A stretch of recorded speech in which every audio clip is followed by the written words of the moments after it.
The history of the ancient Sudan has been unknown to the great public, but also to science since many, many generations. This has changed in the middle of the 19th century when a Prussian expedition headed by a certain Richard Lepsius was sent to an archaeological exploration campaign to the Nile Valley. And Lepsius, this is really extraordinary, had decided from the very beginning of his planning to include the Sudanese Nile Valley in this travel plan. And he was the first to explore carefully all the visible remains of the great ancient history of the Sudan, from Aswan up to Khartoum and Sennar on the Blue Nile.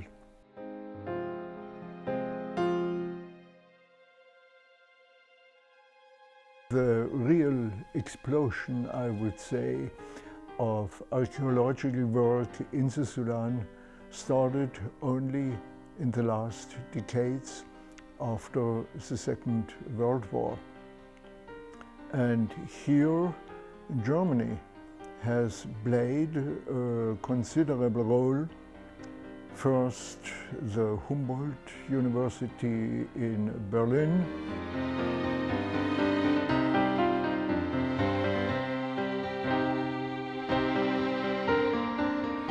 and then different institutions all over Germany.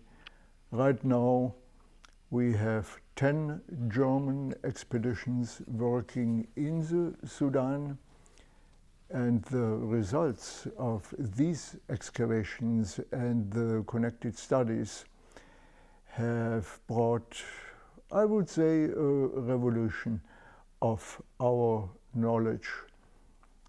Nowadays, we know for sure that the cultural evolution started in the Sudan at least in the 10th millennium BC, and comparable developments in the Egyptian Nile Valley had to wait for 5,000 years.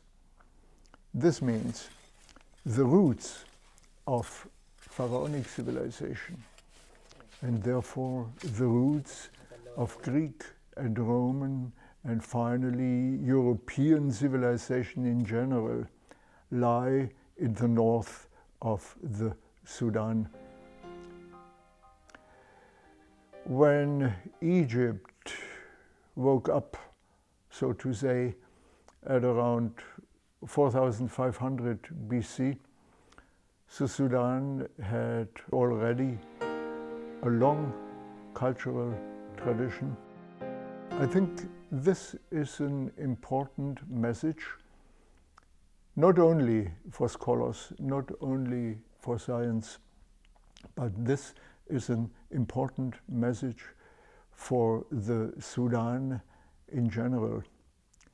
This could give and should give the country the self-consciousness to be the cradle of human civilization, not only in Northeast Africa, but in the ancient world in general.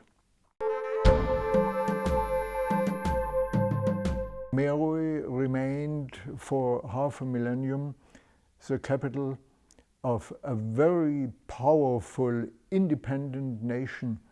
They erected their palaces in Meroe and their temples. They buried their queens and kings in the pyramids of Bejrawiya.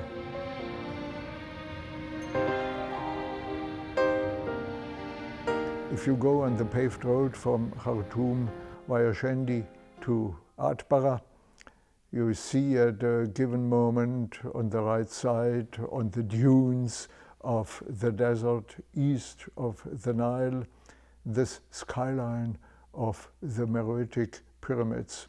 This is a unique experience.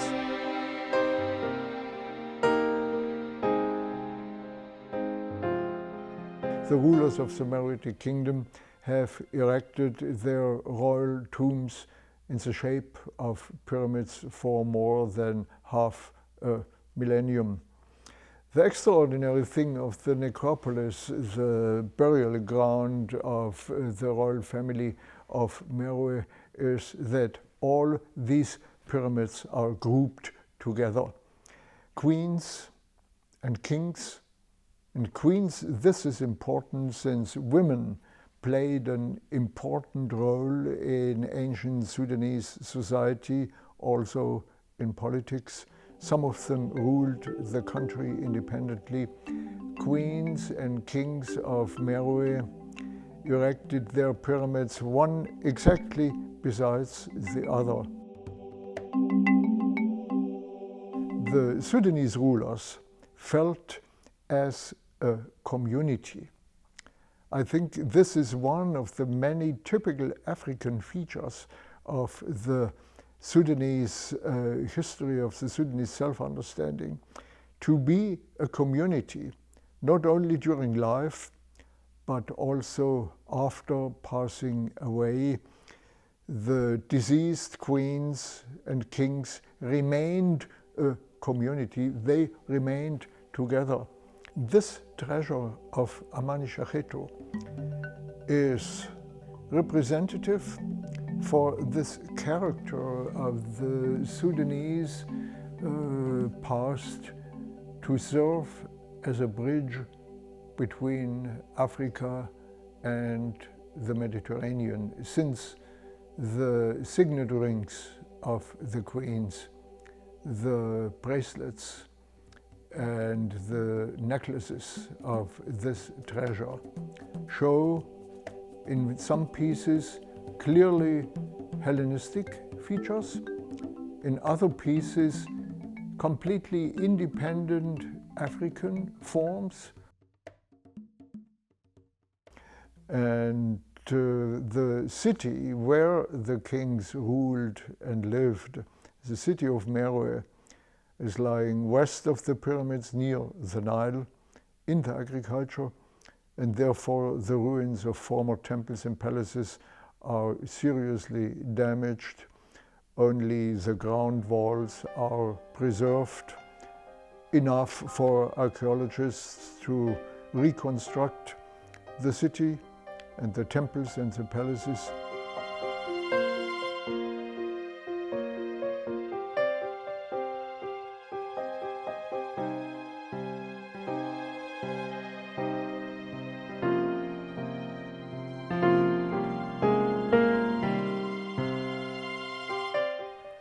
Looking at the map of the Sudan, we notice that our excavation site, Naga, is the southernmost on the historical map of ancient Sudan.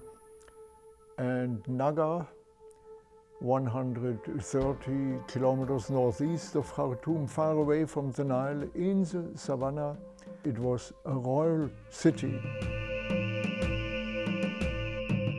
We started excavating Naga in 1995, and we have excavated several temples.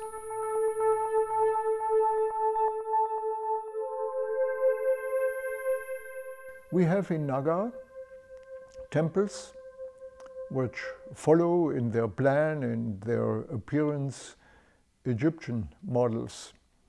For instance, the Temple of Amun, with an avenue of ram statues of the god Amun in front of the entrance.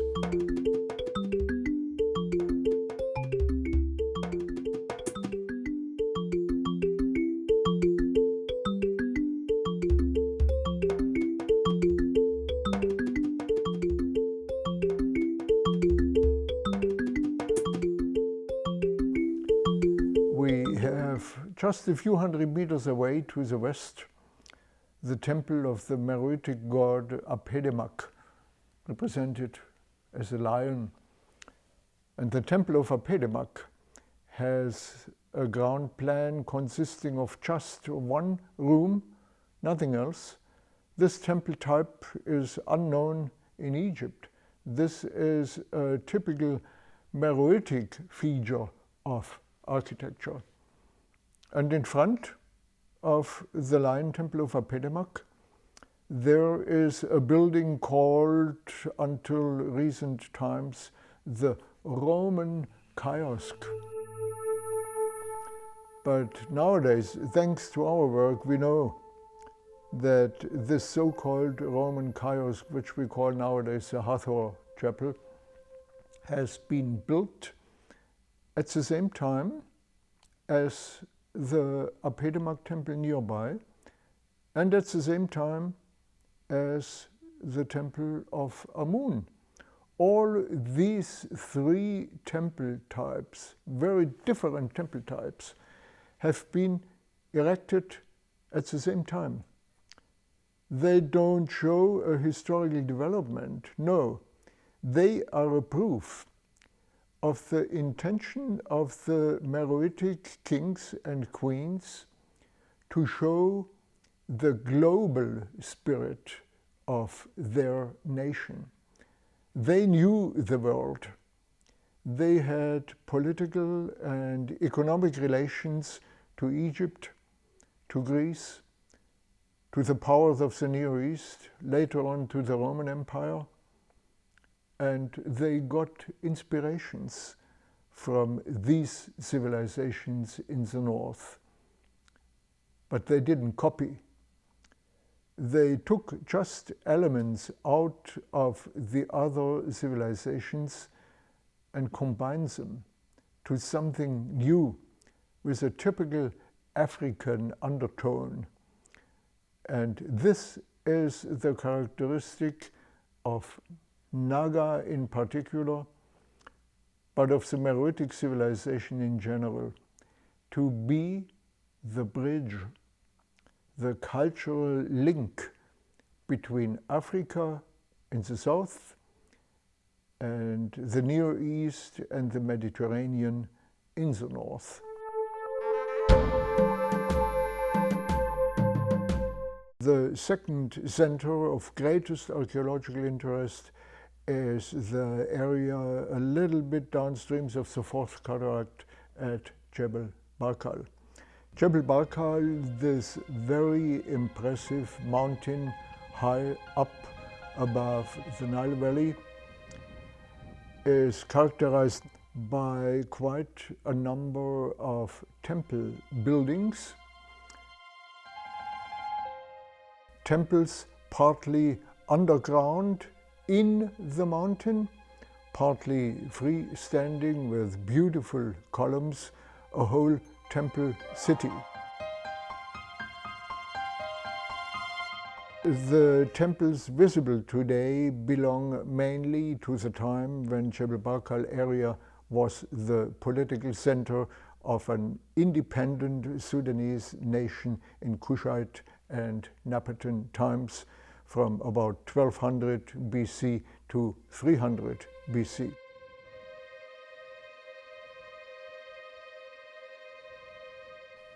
I think when Thutmose III in 1450 decided to build the southernmost Egyptian temple in the Nile Valley at the Jebel Barkal, this was since the Jebel Barkal already at this time was an important religious place.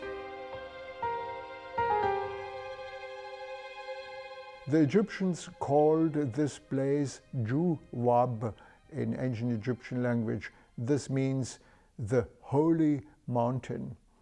And they represented in their reliefs the Jebel Barkal as a hill with a cave inside and the god Amun sitting in this cave in the mountain.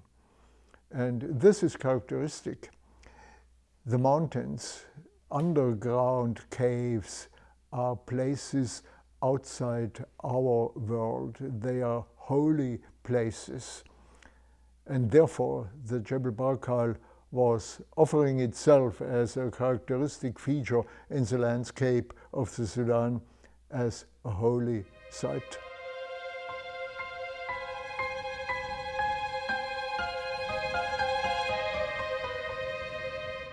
And not far from Jebel Barkal, we have the pyramid fields of El Kuru, of the Kushite kings, 1000 to 700 BC. And on the other side, in the east, the pyramid complex of Nuri, where the Kushite and Napatan kings until 300 BC were buried, also a very atmospheric site.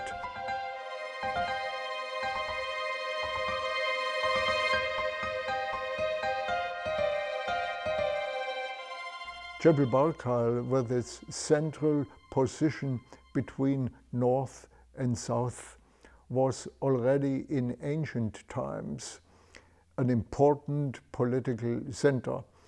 Recent excavations in this area have brought to light traces of Kerma civilization, and I think it's only a question of some years or decades waiting for future excavations to find the definite proof that Jebel Barkal is one of the centers of the ancient Sudan in general.